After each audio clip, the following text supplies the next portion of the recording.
ഇന്ന് തന്നെ സബ്സ്ക്രൈബ് ചെയ്യൂ, നിങ്ങളുടെ പ്രിയപ്പെട്ട ഷോസ് കാണൂ. ഈ നെല്ലിശ്ശേരി വീടിന് പുതിയൊരു അവകാശി വരാൻ പോകുന്നു. ആതിരയ്ക്ക് പെൺകുഞ്ഞ, ഇതൊരു ആൺകുഞ്ഞ് തന്നെയായിരിക്കും. അന്ന് പൂജ നടത്താൻ വന്ന ആ തിരുമേനി പറഞ്ഞത് ഓർമ്മയില്ലേ? സർവ്വഗുണങ്ങളും തികഞ്ഞ ഒരു പുത്രനെ തന്നെ ലഭിക്കുമെന്ന്. അർച്ചനയുടെ വയറ്റിൽ കിടക്കുന്നത് നെല്ലിശ്ശേരിയിൽ ജനിക്കാൻ പോകുന്ന ആൺതരിയ.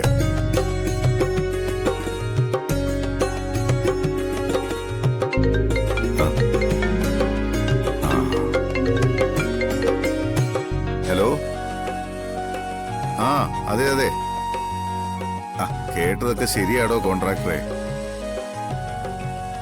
ഇല്ല, ഇന്ന് രാവിലെ ഉറപ്പിച്ചേ.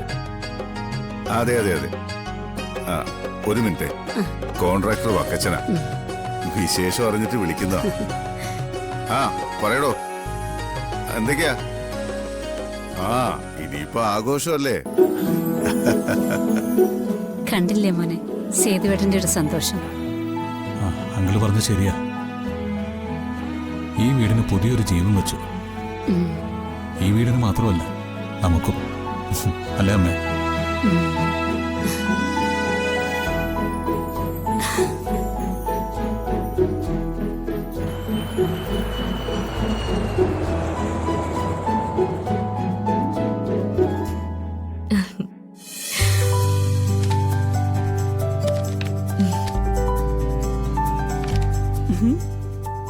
ഈ സ്വീറ്റ്സ് മാത്രം പോരാട്ടോ, നല്ല ട്രീറ്റ് വേണം.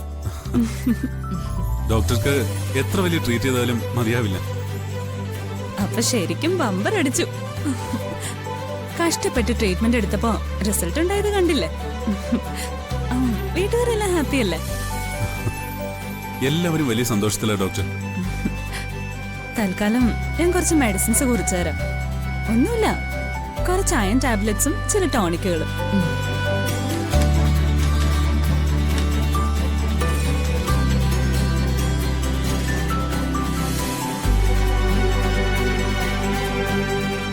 ചില കാര്യങ്ങൾ ഇവിടെ ശ്രദ്ധിക്കണം.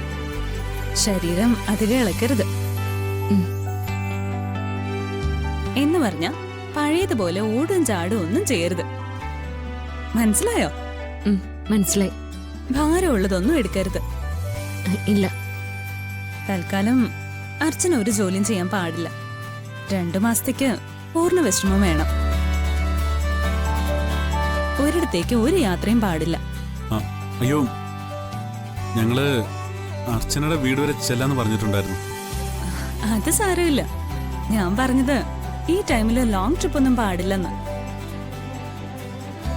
ഇപ്പോഴത്തെ ഒരു ട്രെൻഡ് പ്രഗ്നന്റ് ആയ പിന്നെ ഏതെങ്കിലും ടൂറിസ്റ്റ് സ്പോട്ടുകളിൽ പോകുന്നതും കൺസീവിംഗ് ഫോട്ടോസ് എന്ന് പറഞ്ഞ് ഫോട്ടോ എടുത്ത് സോഷ്യൽ മീഡിയയിൽ ഇടുന്നതും ആണല്ലോ. അതൊന്നും വേണ്ടെന്നാ പറഞ്ഞത്. മനസ്സിലായോ? ശരി ഡോക്ടർ, ഞങ്ങക്ക് അങ്ങനെയുള്ള ഹോബീസ് ഒന്നുമില്ല. അതുപോലെ തന്നെ രാവിലെ എഴുന്നേൽക്കുമ്പോഴും രാത്രി കിടക്കുമ്പോഴും ശ്രദ്ധിക്കണം.